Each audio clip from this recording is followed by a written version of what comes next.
keluarga Indonesia, apa kabar? Senang sekali saya Astia Dika bisa kembali menemani Anda di acara Kumpul Keluarga.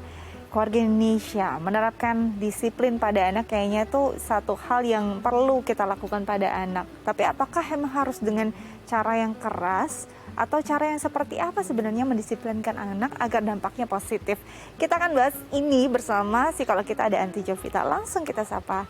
Halo Anti, apa kabar? Halo Dika, luar biasa baik. Cantik Dika gimana? banget Anti hari ini loh. Oh, terima kasih Dika. Dika juga luar biasa cantik banget. Thank you Anti. Ini satu hal yang positif ya, saat kita memberikan insight yang positif untuk orang, kita juga akan dapat suatu hal yang sama ya Anti ya. Betul banget Dika. Ini udah contoh nih, salah satu ya. Ini contoh kecil. Apalagi kalau kita terapkan dalam keluarga.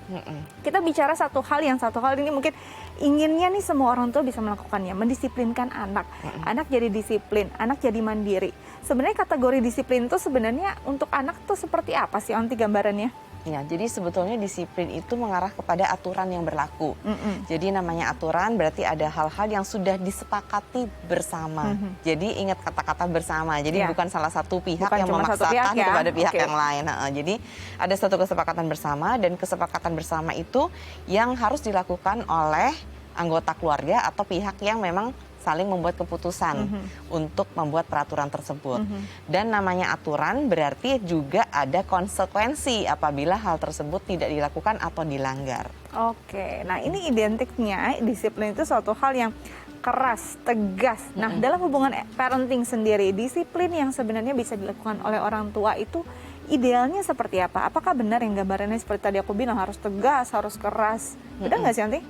Jadi sebetulnya disiplin itu tidak harus keras ya, tidak harus keras. Tapi yang penting kalau tegasnya iya. Tegasnya iya. Nah, jadi untuk disiplin yang memang bagus adalah sebetulnya disiplin positif namanya. Nah, disiplin positif ini adalah suatu bentuk disiplin di mana lebih mengutamakan konsekuensi yang disadari terhadap suatu perilaku yang sudah dia lakukan gitu. Nah, ini bisa terjadi dalam semua hal di dalam kegiatan rumah gitu. Mulai dari misalnya contohnya pada saat anak itu misalnya makan, kemudian makan tuh nggak di meja makan, tapi makannya di ruang bermain, konsekuensinya apa? Nah, kemudian pada saat misalnya anak sudah selesai makan, bungkus makanannya tidak dibuang di tempat sampah, itu konsekuensinya apa? Jadi diberikan juga contoh-contoh dalam keseharian dan anak tahu, sehingga tujuannya adalah seperti ini. Pada saat anak itu tahu dia melakukan sesuatu itu ada konsekuensinya, maka diharapkan dia bisa berpikir ke depan terlebih dahulu. Kegiatan atau hal yang dilakukan ini efeknya apa sih buat diri dia dan juga orang lain. Kalau efeknya baik, maka bisa dilakukan. Tapi kalau efeknya tidak baik atau akan merugikan orang banyak dan juga dirinya, ya berarti jangan dilakukan. Jadi sebetulnya disiplin positif ini ingin adanya kesadaran dalam diri si anak itu, sehingga anak diharapkan nantinya dia bisa memutuskan apa yang ingin dia lakukan itu sendiri. Jadi secara mandiri. Jadi nggak usah lagi karena disuruh mama, karena disuruh papa. Karena kalau nggak dilakukan nanti dimarahin mama. Kalau nggak dilakukan nanti dihukum papa misalnya. Bukan karena itu. Jadi disiplin positif tidak mengharapkan bahwa anak itu melakukan sesuatu karena ketakutan, tidak. Tapi karena memang dia sadar hal itu perlu dia lakukan. Kan kadang orang identik dengan disiplin, oh kalau kamu tidak melakukan A, berarti ada hukumannya B, gitu misalnya. Konsep hukuman dalam praktik disiplin anak ini sebenarnya benar nggak sih Anti? Ya, jadi kalau untuk disiplin yang benar itu untuk kalau misalnya kita nggak bilang hukuman tapi konsekuensi. Kalau hukuman kan arahnya ke arah yang kayaknya kejam gitu ya, kejam.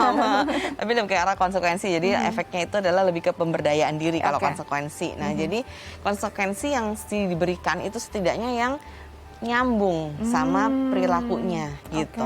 Jangan yang tidak nyambung atau nggak ada hubungan sama sekali gitu. Misalnya contohnya pada saat kemudian anak bermain dan dia tidak membereskan mainannya gitu. Nah, kita jangan memberikan konsekuensi yang tidak ada hubungan. Konsekuensi tidak ada hubungan itu maksudnya seperti ini. Ya, karena kamu tidak membereskan, padahal ini sudah disepakati, maka berarti nanti malam kamu enggak tidur di kamar kamu ya, kamu tidur di sofa. Nah, itu kan nggak ada hubungan antara nggak beresin mainan sama dia tidur di sofa. Jadi anak nggak belajar sesuatu dari situ gitu. Tapi misalnya contohnya, oke sudah disepakati, ini berkaitan dengan kamu tidak merakitkan mainan. Jadi konsekuensi yang sudah kita bicarakan adalah misalnya berarti besok jam main kamu dikurangin karena kamu masih belum bisa bertanggung jawab terhadap mainanmu betul, gitu, betul, seperti betul, itu. betul. Nah kasih tahu kalau nggak dimainin itu efeknya apa. Misalnya contohnya ya kita jadi anggota keluarga jadi nggak bisa lewat ruangan itu karena Betul, banyak mainan kamu di betul. lantai gitu kan. Belum lagi adik kamu baru belajar jalan dia bisa nginjek kepleset gitu. Iya. Terus kemudian bisa dikasih tahu bahwa mainan kamu juga bisa rusak kalau kamu tidak menyimpannya dengan baik, dan kamu pun akan susah pada saat kamu besok mau main lagi, kamu mau nyari lagi barang-barang kamu nggak ketemu karena Iya. kamu nggak beresin di Karena tempatnya. berantakan. Jadi memang harus yang nyambung, jangan ya mungkin yang sering kita lihat kan praktiknya nggak mengerjakan PR harusnya harus berdiri gitu ya. Antara PR dan berdiri Berdiri itu nggak ada sambungan. nggak sambung sama sekali. Akhirnya anak nggak jerah, ya udah tinggal berdiri aja deh pada susah ngerjain PR-nya gitu Iya, ya. betul. Oke, nanti kita lanjut, tapi kita harus jeda dulu ya Onti ya. Jangan Iya. kemana-mana, tetap bersama kami di Kumpul Keluarga.